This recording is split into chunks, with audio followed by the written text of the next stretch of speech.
do sexto ano.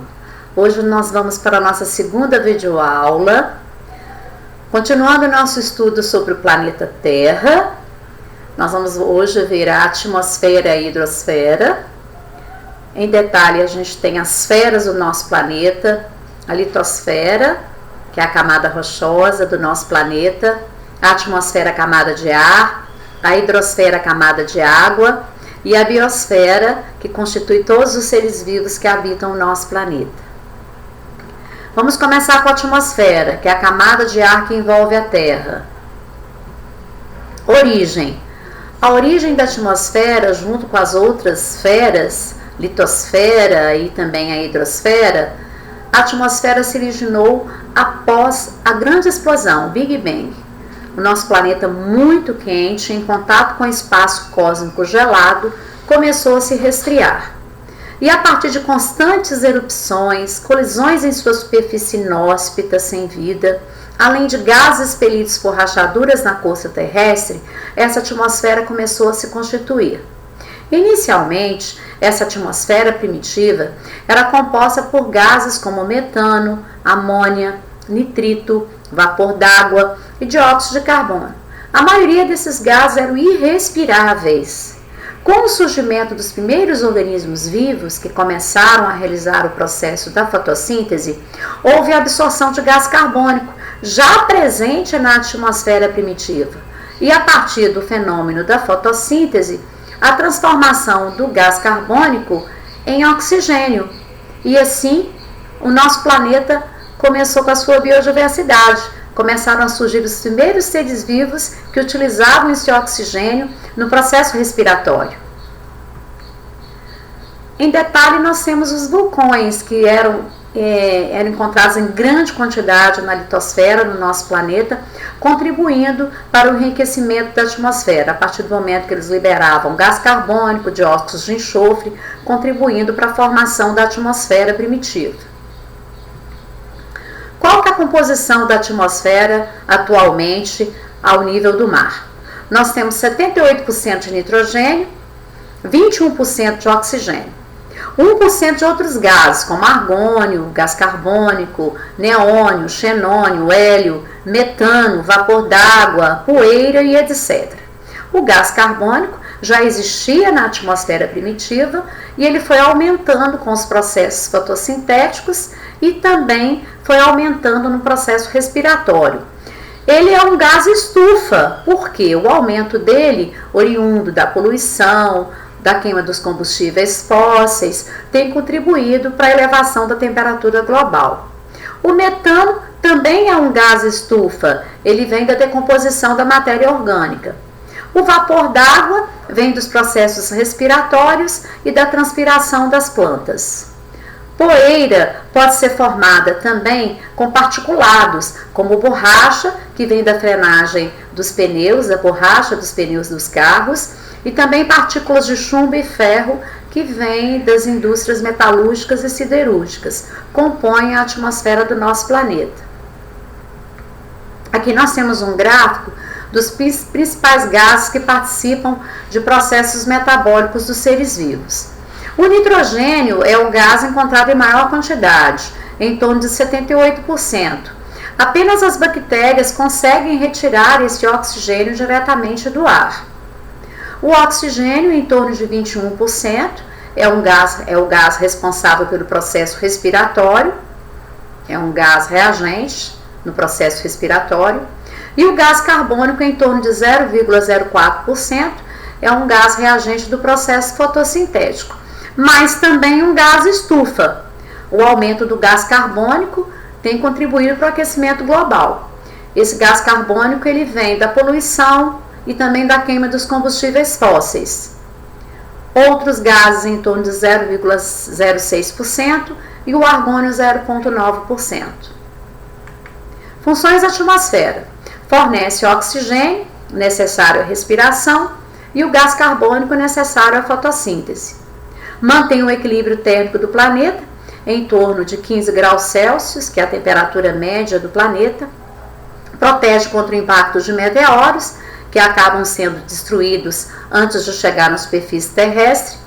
e filtra os raios ultravioletas do Sol provenientes do Sol. Esses raios ultravioletas são filtrados pela camada de ozônio. A camada de ozônio também se formou junto com a atmosfera no início da formação do nosso planeta. E também reflexão de ondas de rádio, transmissão de satélites. Camadas da atmosfera. A atmosfera não tem uniformidade em toda a sua extensão, pois se torna rarefeita com poucos gases e apresenta composição alterada conforme aumenta a altitude. As principais camadas são troposfera, estratosfera, mesosfera, termosfera e exosfera. Esse diagrama mostra a sequência dessas camadas. Na superfície terrestre, que é a camada onde nós vivemos, nós temos a troposfera. Ela se estende até aproximadamente 18 km de altitude e tem uma temperatura média em torno de 20 graus Celsius. Acima da troposfera, a estratosfera. Ela se estende até 50 km de altitude, com temperatura média em torno de menos 55 graus Celsius. É onde nós encontramos a camada de ozônio, que filtra os raios ultravioletas do Sol, e aonde também sobrevoam e circulam as aeronaves. Acima da estratosfera, a mesosfera, que vai até 80 km de altitude. Tem uma temperatura média de menos 5 graus Celsius a menos 95 graus Celsius negativos. É onde acontecem os raios cósmicos e é onde os meteoros são incendiados antes de chegar à superfície terrestre. Acima da mesosfera, a termosfera, que atinge até mais ou menos 650 km de altitude. A temperatura é de menos 1000 graus Celsius.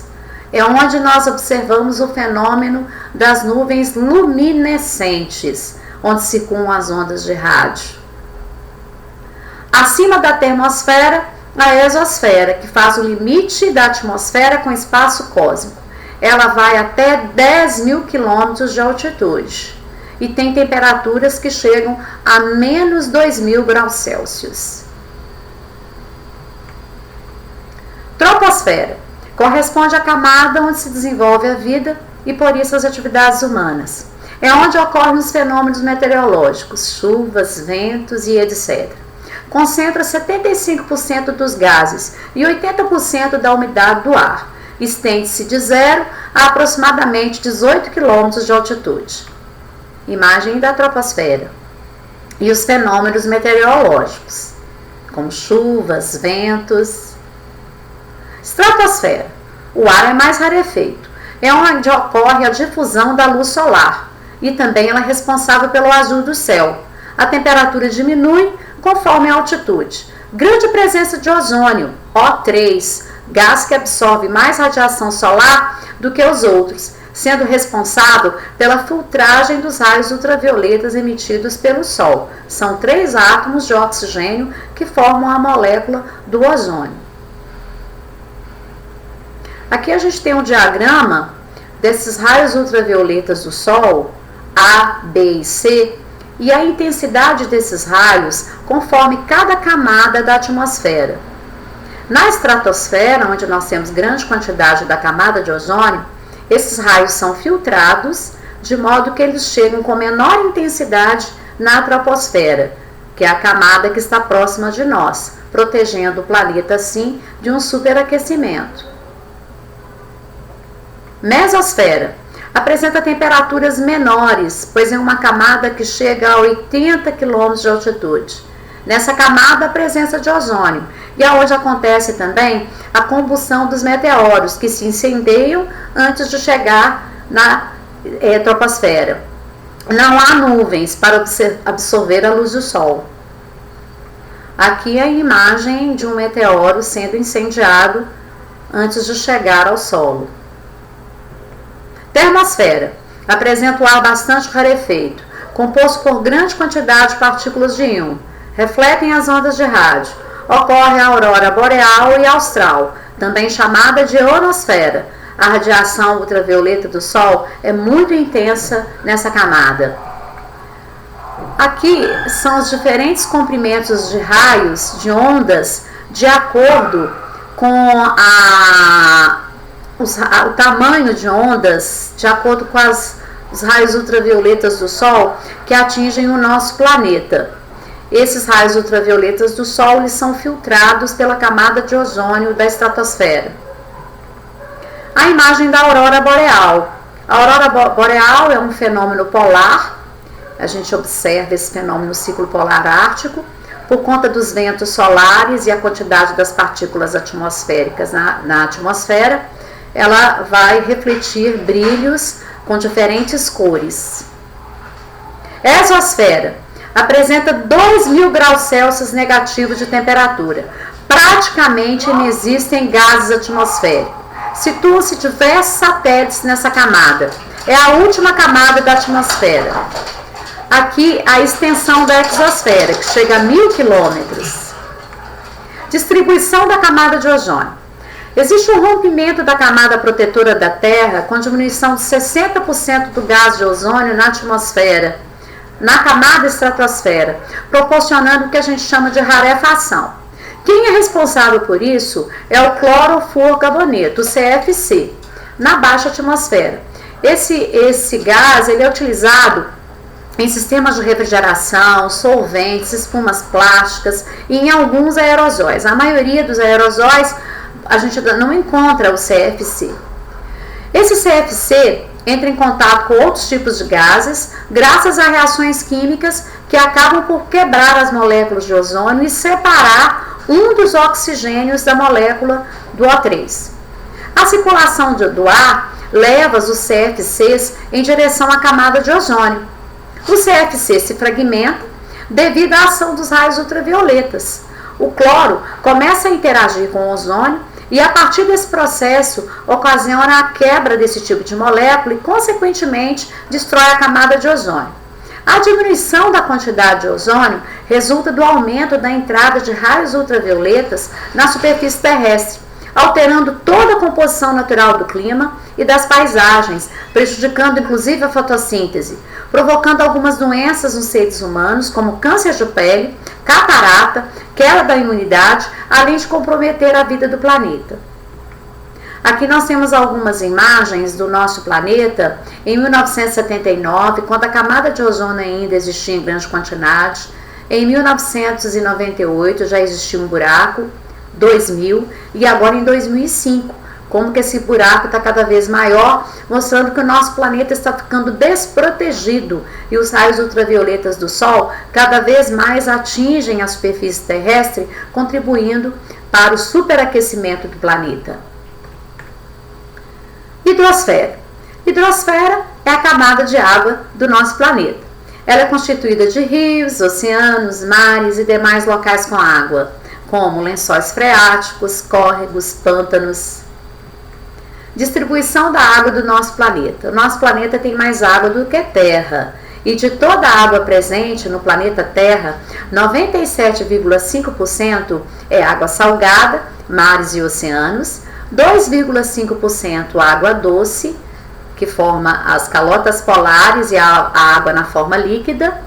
E a gente observa que dessa água, 68,9% dessa água doce vai formar as calotas polares, 31,1% a água doce líquida, que vai formar os rios, os córregos, as lagoas. 96% são águas subterrâneas e 4% a água superficial, desses 31,1% de água doce líquida. Bons estudos, até a próxima aula!